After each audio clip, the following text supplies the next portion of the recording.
Most people think TikTok becomes addictive because the videos are short. That is only part of the story. TikTok uses AI to study how long you watch, what you replay, what you skip, what you like, what you share, and even which videos make you stop scrolling. Basically, you may spend 10 minutes learning TikTok, but TikTok can spend those same 10 minutes learning you. But here's the real question. How can TikTok understand your interests so quickly, sometimes before you have even followed a single creator? TikTok's main AI system powers the For You feed.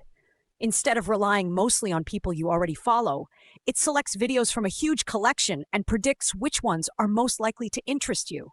Your activity continuously changes those predictions. Every action becomes a signal.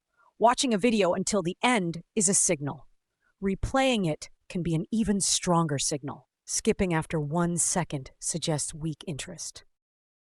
Likes, comments, shares, searches, followed accounts, sounds, captions, hashtags, and video information can all help the system understand what to recommend.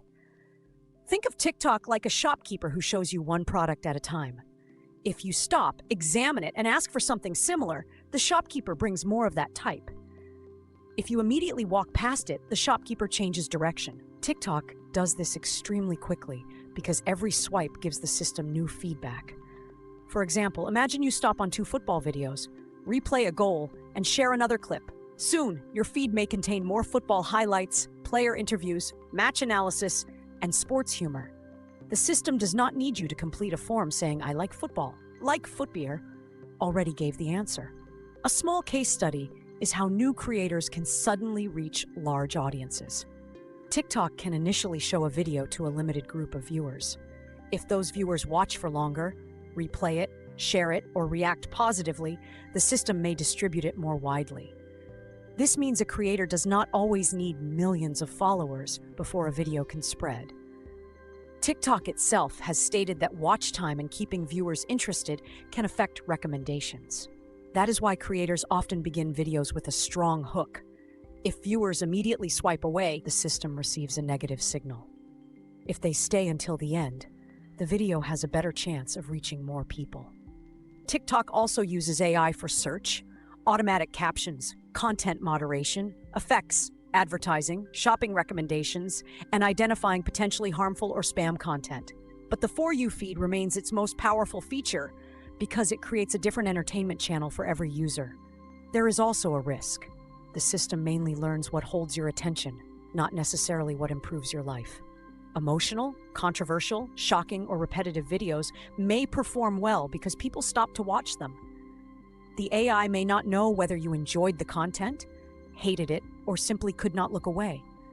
This can create a feedback loop. You watch one type of content, TikTok shows you more, and then your continued viewing tells the system to recommend even more. Over time, a small interest can dominate your feed. That is why the platform provides controls such as marking content as uninteresting and refreshing the For You feed when recommendations no longer feel relevant.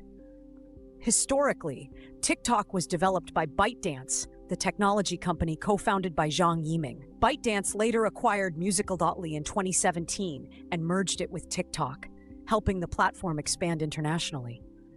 Its recommendation technology became one of the main reasons TikTok could grow so quickly without depending only on follower networks.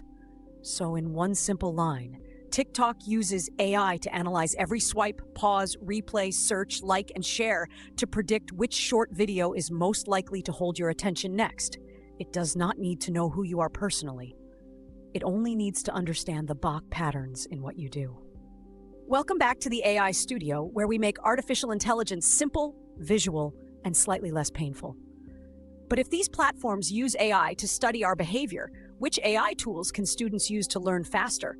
And where is the line between getting help and letting AI do all the thinking?